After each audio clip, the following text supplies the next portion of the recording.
Bien, Vero, muchísimas gracias. Les proponemos hablar ahora de transporte y el desafío que tiene el país y concretamente el área metropolitana en ese sentido. Es por esto que recibimos al economista Gonzalo Márquez, quien forma parte del Centro de Investigaciones Económicas, que han hecho un estudio y proponen diferentes medidas para mejorar justamente la movilidad en esta zona del país. Márquez, bienvenido. Buen día, muchas gracias por la invitación. Gracias por venir a conversar con nosotras. ¿Qué estado de situación o qué diagnóstico hacen ustedes para la elaboración de este proyecto? Sí, ese fue la primera parte del trabajo. Trata en diagnosticar de la forma más precisa posible el estado de la situación en el transporte metropolitano. Y allí, si uno tuviera que caracterizar en un periodo amplio, podríamos decir que lo que caracteriza al transporte en los últimos 15, 20, 30 años es una situación de declive continuado y permanente. Por declive nos referimos a un declive en la cantidad de pasajeros transportados que hace a cuál es el rol, en definitiva, que el transporte público tiene como vertebrador o no de la movilidad en el área metropolitana. Para ilustrar esto con números. A principios de la década del 90 se vendían en Montevideo 370 millones de boletos. En el 2019 de esos 370 se había pasado a 250, pero en el 2022, luego del efecto del COVID, del cimbronazo del COVID, que todavía se continúa sintiéndose, de 250 se pasó a 210. Entonces tenemos de 370 a 210 en cuestión de 30 años. El COVID lo que vino a hacer fue acelerar cosas que, como estamos viendo, ya venían ocurriendo y quizás adelantó lo que podía ocurrir en 5 o 6 años en 1.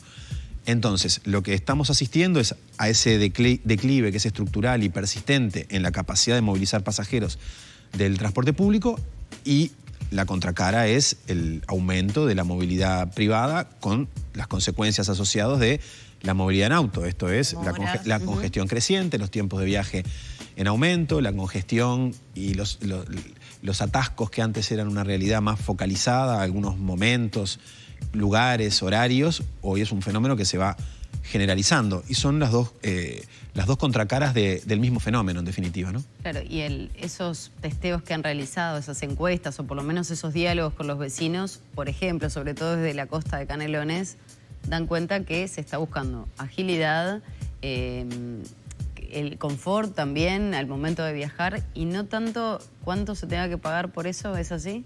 Bueno, este es un tema porque usualmente la principal variable de discusión sobre los sistemas de transporte en el aumento del boleto. Es el aumento. Ahora justamente estamos en un momento de aumento del precio del sistema suburbano, pero lo mismo ocurre cuando aumenta el precio del boleto del sistema urbano, y parecería ser que desde hace años es ese el momento en el cual terminamos juzgando si el sistema de transporte es bueno o no, y cada aumento es el momento donde discutimos. Nosotros desde varios lugares distintos, nosotros hicimos estudios de causalidad para intentar entender cuáles son las variables que están detrás, por procedimientos econométricos, técnicas estadísticas, y además de eso hay varios estudios públicos, estudios de opinión pública que se han hecho en los últimos años, pero el más reciente es el que tú mencionabas, lo hizo la Intendencia de Canelones con los habitantes de Ciudad de la Costa, hace 5 o 6 meses es este estudio, en donde se relevan las preferencias y los hábitos de viaje de los vecinos, y se les preguntan en particular cuáles serían esos atributos del transporte público que requerirían para utilizar más intensamente el sistema de transporte. Y allí hay varios atributos que aparecen. Aparece con mucha fuerza la frecuencia, la necesidad de una mayor frecuencia, la necesidad de una mayor velocidad y su contracara, el menor tiempo de viaje, la mayor comodidad en los ómnibus, la mayor cobertura horaria o territorial. Hay un porcentaje relevante de vecinos. La conexión también está presente, y pienso, por ejemplo, me tengo que mover de Ciudad de la Costa a Las Piedras. Bueno, entonces, ¿tengo cómo conectarme o tengo que ir caminando, tomarme un taxi? ¿Qué pasa? Relevamos también incluso la propia encuesta relevó cuáles son los orígenes. Uno el viaje intradepartamento, que era una de las cosas que interesaba testear, no salió con tanta fuerza como que haya tantos movimientos, Pero ahí son muy pocas las opciones también. Esto es un tema siempre del huevo y la gallina, porque no hay movimientos, porque no hay oferta, porque no hay movimientos. Para moverse en moto, en bici o incluso en auto por pocas cuadras. Exacto, pero para terminar la pregunta tuya, el precio aparece mencionado por el 10% de las personas acerca de que requerirían un menor precio para pensar en utilizarlo. Ahora, el 80% de las menciones están hablando de algún aspecto que caracteriza a la calidad. La calidad entendida esta como aquellos atributos que hacen que las personas prefieran utilizar el transporte público. La frecuencia, el tiempo de viaje, la comodidad, la cobertura horaria y territorial. Y entonces, en momentos que estamos hablando del tranvía, del tren de la costa, del tren tram, este proyecto que se viene impulsando con fuerza, que aparece la ciclovía en la mitad del 18 de julio, en este relevamiento de información que hicieron y este diagnóstico, ¿cuáles serían, digamos, los aspectos que no debería evadir un cambio del transporte metropolitano? En principio, toda esta coyuntura que vos estás nombrando es favorecedora para que discutamos estos temas. O sea que eso es un buen escenario para que en este año donde vamos a estar como sociedad discutiendo sobre diferentes ideas y los énfasis que tienen que estar en las agendas de gobierno, estos temas estén muy presentes. Pero que se discuta de verdad. Eso es central. Con una visión y proyección de una solución real, no parches. Sí, eso es así y eso es el primer componente de lo que nosotros estamos planteando, es necesitamos dejar de hablar de proyectos inconexos y hablar de la integralidad. La integralidad se expresa luego en proyectos, pero la integralidad es bastante más que los proyectos. ¿A qué nos referimos? Lo primero, nosotros entendemos que deben generarse cambios institucionales para poder gestionar toda la red de transporte. Hoy tenemos una red de transporte en Montevideo que termina en Los Límites, pero la movilidad de las personas no termina en el arroyo Carrasco o en el arroyo Las Piedras o en el río Santa Lucía. La gente va y viene de un lado al otro y los límites administrativos no son relevantes desde ese punto de vista. Sin embargo, hoy desde las potestades y la regulación, tú tenés un sistema urbano de Montevideo que funciona dentro de Montevideo. Un sistema departamental de Canelones que conecta entre ciudades y localidades de Canelones. Un sistema metropolitano suburbano que es gestionado por el Ministerio de Transporte. Entre esas tres entidades, entre esos tres subsistemas, no hay complementariedades, lo que hay son lógicas que son distintas, que no están alineadas en la prestación de un servicio de eficiencia. Entonces, nosotros lo primero que entendemos, cuando decimos lo primero, es estas cosas tienen que procesarse en conjunto. Claro, ahora, una sinergia institucional exacto. Es inviable cualquier... Por ejemplo, cuando estamos hablando, tú planteabas el proyecto del tren del tren tram por Giannatasio y por Anitalia y por 18. Allí es un ejemplo de una intervención de porte que es metropolitana. Ahora, más allá de los temas técnicos, que son muchos, entendamos que primero, no tenemos que hablar de un proyecto, necesitamos hablar de una solución de movilidad. ¿Por qué? Porque si yo vivo a 15 o a 20 cuadras al norte o al sur de Avenida Italia o de Giannatasio y tengo que movilizarme hacia el centro, el tram no va a pasar por la puerta de mi casa porque va por el eje. Las personas no viven necesariamente en el eje. Entonces, jerarquizar el eje, claro que es necesario, pero tan necesario como eso es asegurar que la complementación de los diferentes modos, porque seguramente una persona que vive en Pinar Norte y le pueda servir esa solución, hoy tiene una línea que va por Pinar Norte y que luego toma Giannatasio en Italia y la deja en el centro. Claro que es una línea de baja frecuencia, seguramente con problemas. Ahora, si cuando esté el tranvía no tiene una conexión y tiene que estar 20 minutos esperando en la estación de cabecera para llegar a su casa, el tranvía no va a ser el tipo de solución que las personas están esperando para pensar en utilizar más intensamente el transporte público. Es un poco la idea que tiene también este proyecto del tren tram, ¿no? Que haya un entramado que logre que los servicios lleguen hasta allí. Pero eso no va a ocurrir. Pero eso no va a ocurrir mágicamente. No va a ocurrir mágicamente. No, digo que no va a ocurrir per se por el proyecto. Se requiere un enorme rediseño de líneas. Eso afecta los propios equilibrios económicos de cada una de las empresas y eso implica rediseños de líneas urbanas, de líneas suburbanas, y eso es imposible hacerlo de a pedazos. Eso hay que hacerlo integralmente. Y hoy no hay ninguna entidad que pueda mirar integralmente toda esa realidad y mover recursos de un lado al otro y resolver cómo se resuelven esos equilibrios económicos, financieros, la cantidad de trabajadores que hay detrás. ¿Usted daba cuenta de este relevamiento que hizo la Intendencia de Canelones? Que me imagino sirve para testear un poco qué es lo que necesitan los vecinos, qué ponen por encima cuando hacen una valoración, ¿no? Prefiero esto, aunque pague un poco más, pero bueno, que sea más accesible.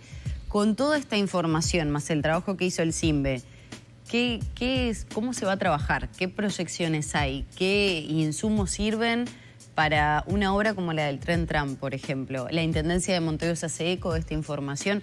Digo, porque estábamos hablando de zona metropolitana, pero sin embargo a veces parece, como decía Lore, que todo estuviera desconectado, ¿no? Sí, y me permito agregar un detalle más en la pregunta que tiene que ver con que la zona metropolitana también pareciera esas divisiones departamentales, su costadito del Ministerio de Transporte, pero acá vive más de la mitad de claro, en pocos kilómetros, ¿no? Concentramos a la habría mitad. Que también tener ahí el Poder Ejecutivo una presencia como más fuerte con decisiones para solucionarle la vida a la mitad de la población, por lo menos. Tenemos casi 2 millones de personas viviendo en el área metropolitana. Estamos todos esperando los últimos resultados del censo para que podamos mapear bien. Por ejemplo, se ha ocurrido lo que todos intuimos, el fenómeno que sigue el crecimiento hacia Ciudad de la Costa poblacional. Ahora, sí, y esa es una de las claves, que es que lo metropolitano hoy no existe institucionalmente. Todos hablamos de lo metropolitano, pero no hay ninguna institución que tenga potestades metropolitanas. Estos problemas de lo metropolitano no son problemas que nos afecten solamente a nosotros, son problemas que están presentes en cualquier ciudad, porque el crecimiento de las ciudades derrama sus límites administrativos y es un continuo en definitiva. Las ciudades europeas, que son quienes primero han enfrentado este tipo de problemas, lo que han generado son instituciones específicas para el transporte público que concentran las potestades que hoy están dispersas en estas 3 instituciones que yo contaba, la concentran en una suerte de consorcio o agencia metropolitana. Es mucho más, o sea, reúne todos los recursos, todas las potestades. Necesita haber delegación de potestades. Y ahí hay un problema porque nos enfrentamos contra la Constitución. La Constitución asigna potestades constitucionales, por ejemplo, a la Intendencia de Montevideo o a la de en su territorio. Por lo tanto, y nadie está planteando una reforma constitucional, que ya tenemos varias sobre la mesa, para algo de este tipo. Por lo tanto, se necesita delegaciones voluntarias, que es como han resuelto las áreas metropolitanas europeas, delegaciones voluntarias de poder para que se conforme una especie de suprainstitución que está por encima y que tiene presencia del gobierno nacional y de los departamentales. Y también es necesaria la intervención del gobierno nacional, porque cualquier intervención de deporte para mejorar la calidad del sistema necesitamos recursos. Eso es un ABC. O sea, no vamos a poder mejorarlo con el esquema de recursos que hoy tenemos. Ahí está, pero ustedes plantean ahí un reordenamiento del esquema, de los subsidios al combustible fósil, sí, de las necesidades de hacer cambios justamente en los combustibles que se usan para generar la movilidad. ¿Qué diagrama se propone a partir del trabajo que ustedes plantean? Y bueno, uno de los lineamientos que nosotros estamos planteando es que hay que avanzar fuerte, decidida, masivamente en la electrificación de la flota de transporte público. Montevideo tiene 1.500 ómnibus que son los que funcionan dentro del territorio de Montevideo, pero el área metropolitana tiene unos 2.100, 2.200 ómnibus. El objetivo de electrificar el 100% de la flota en 10 años es un objetivo que es muy ambicioso, pero que es factible. Ahora, necesitamos plantear soluciones para la masificación, porque lo que hemos hecho hasta ahora es una introducción inicial. Tenemos hoy 37 ómnibus eléctricos circulando en toda el área metropolitana, 31 en Montevideo, 6 en Canelones. Necesitamos pensar cómo es el plan para masificar. Algunas cosas se están haciendo, hubo un par de artículos. Sí, pero esto trasciende a la Intendencia, porque esto implica... No, pero pensando en ir en esa línea, ¿no? La Intendencia generó un programa para reconvertir motores a combustión a eléctricos, algunos incentivos con el Ministerio de Industria también para comprar directamente taxis. Pienso, por ejemplo, ya no solo en lo que tiene que ver con el transporte colectivo, sino en los taxis concretamente. Los taxis es otro sector que también hay que pensar en electrificar. Ahora, los avances que venimos teniendo en la electrificación de la flota de transporte público sirvieron para hacer una primera experiencia que ha sido tremendamente positiva. Desde el lado de los operadores hay ahorro de costos atrás de esto. Cuando nosotros decimos que es factible la electrificación es porque cuando nosotros miramos el ciclo de vida de un ómnibus diésel versus un ómnibus eléctrico a 16 años, considerando un recambio de batería en el medio y todos los costos pertinentes en un caso y en el otro, lo que encontramos es que un ómnibus eléctrico está asociado a un 25% menos de costos totales al cabo de la vida útil, considerando el valor de compra. El vehículo eléctrico sale más caro que el diésel, pero luego su costo de funcionamiento es mucho menor. Si eso lo reflejáramos en el subsidio al gasoil que hoy se utiliza, hoy el área metropolitana de Montevideo se destina, por parte de subsidios que son nacionales, 84 millones de dólares por año a subsidiar el gasoil.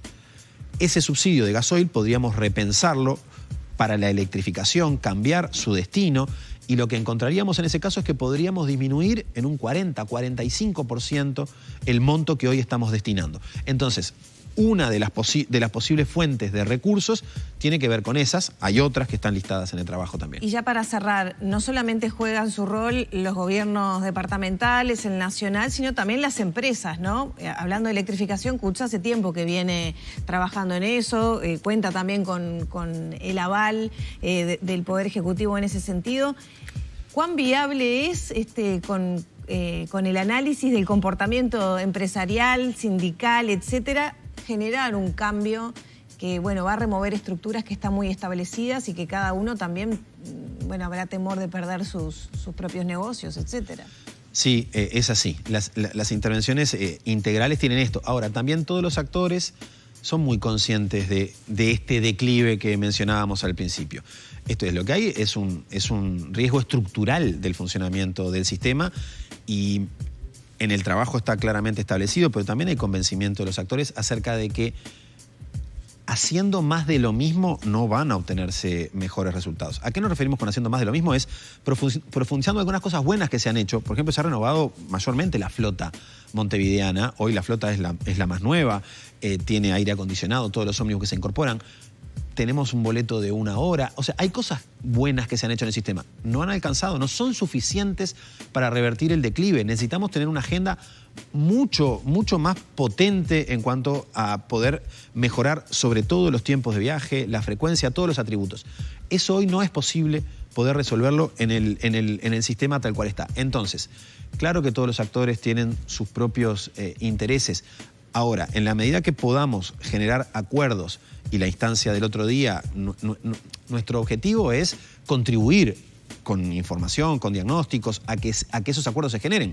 Son las instancias políticas las que tienen que trabajar y generar esos acuerdos con todos los actores.